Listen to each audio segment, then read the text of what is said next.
Here is a strong question: why your brain was built to stay broke. Stop blaming your lack of discipline for your empty bank account. The truth is much scarier. Your brain is literally hardwired to keep you broke. You aren't fighting the stock market. You aren't fighting inflation. You're fighting 200,000 years of human evolution. Every time you check your brokerage app at 3 a.m. and feel that cold, sharp weight in your chest, that isn't a financial realization. It's a biological glitch. You're playing a game where the rules were written in a language your DNA doesn't speak. And until you realize which biological trap you're falling into, you will never win.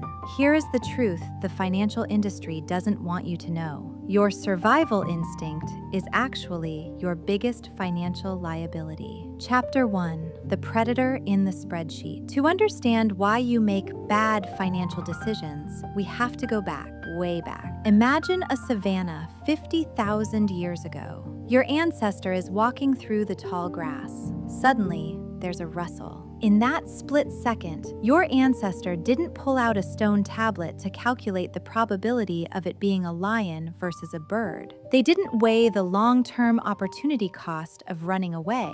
They just ran. Their survival depended on immediate reaction to immediate threat. This is the amygdala, the oldest part of your brain. It's fast, it's loud, and it's completely irrational. Now, fast forward to 2026. You're sitting on your couch and a notification pops up. S&P 500 drops 3% on recession fears. To your modern logical brain, the prefrontal cortex, this is just a data point. It's an opportunity to buy low. But to your amygdala, that red notification is the rustle in the grass. It's the lion. Your heart starts racing. Your palms get sweaty. Your brain screams, "Run!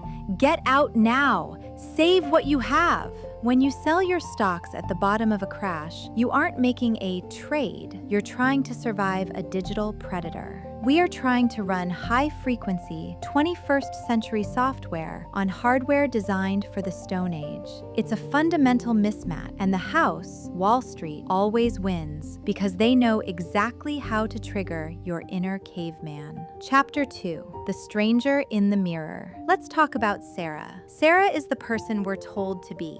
She's 29, lives in a mid-sized US city, and works a corporate job that feels like a slow-motion soul extraction. She saves 15% of her paycheck. She's disciplined. But every time Sarah looks at her retirement account, she feels nothing. Or worse, she feels resentment. Why? Because of a phenomenon called future self-continuity. Neuroscientists at UCLA did a study where they scanned people's brains while they thought about their current selves and their future selves 10 years from now. When they thought about their current selves, the brain lit up in the areas associated with identity and emotion. But when they thought about their future selves, the brain lit up the same way it does when we think about a complete stranger. To Sarah's brain, saving $500 today for a retirement 30 years away doesn't feel like investing in herself. It feels like giving $500 to a stranger she's never met. This is the psychology of the gap. This is why Sarah finds herself doom spending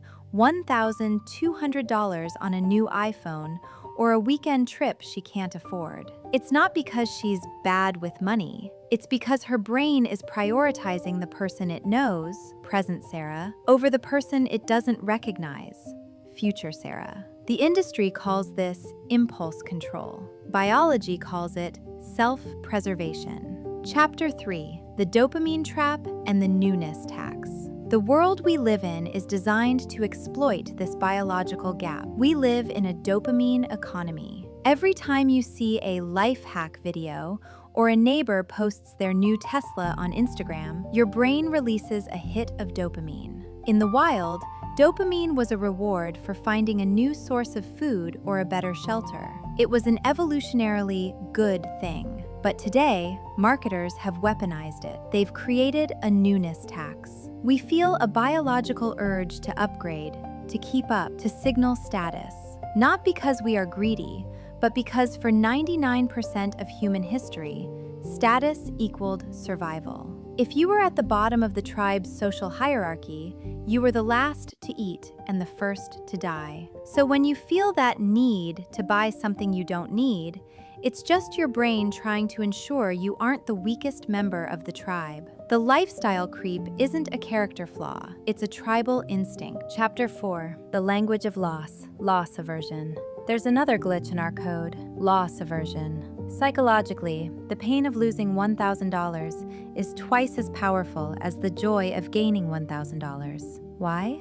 Because in the jungle, losing a day's worth of food could mean death, but gaining an extra day's worth of food was just nice. This is why we hold on to losing stocks for too long, hoping they'll break even. Our brain literally cannot process the idea of cutting a loss. We would rather gamble and lose more than face the emotional pain of admitting the loss today. Wall Street thrives on this. They create complex derivatives and volatile assets that play specifically on your fear of loss and your hope for a quick fix to cover that loss. They aren't selling you wealth. They're selling you a way to quiet the screaming in your amygdala. Chapter 5. How to hack the system. So, how do we win? If our biology is the enemy, how do we ever build wealth? You don't win by trying harder. You win by building systems that bypass your brain. 1. The biological mute button, the emergency fund. An emergency fund isn't about the interest rate. It's a mute button for your amygdala. When you have $20,000 in a boring savings account, the rustle in the grass, a market dip, or a broken water heater doesn't sound like a lion anymore. It sounds like a mild annoyance. You've neutralized the survival instinct. Chapter 6. Automate the stranger. Since your brain thinks your future self is a stranger, stop asking for your brain's permission to save. Automate your investments. If the money leaves your paycheck before you even see it, your present self never feels the loss, and the stranger gets paid. You are essentially tricking your biology. 3. Move from status to autonomy. The biggest trap is believing investing is a race against others. It's not. It's a conversation with your own future. Stop looking at your portfolio as a scoreboard. Start seeing it as a reservoir of time. Every dollar you invest isn't money, it's time. It's the ability to say no to a toxic boss. It's the ability to say yes to a Tuesday afternoon walk with someone you love.